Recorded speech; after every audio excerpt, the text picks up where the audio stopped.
In this video, we're connecting two powerful worlds, Python and Node.js, and making them talk to each other. We start with a really simple setup. In the Python file you see first, we're asking Python to run a separate Node.js script. Then, in the Node.js file, we just print out a message to confirm that it worked. When we run the Python script, it launches the Node.js script, and you'll see the message appear in the terminal.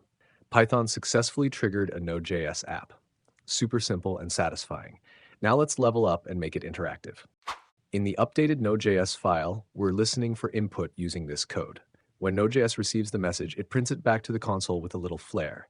Then, in the new Python file, we ask the user to type a message. This message is then sent to the Node.js script using this code. So this time, Python isn't just running Node.js, it's also sending data to it.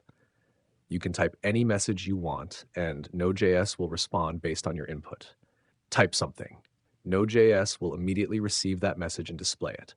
It's a simple but super fun way to connect two different languages in one mini project. Let me know in the comments if you want to go further, maybe have Node.js send something back to Python next time.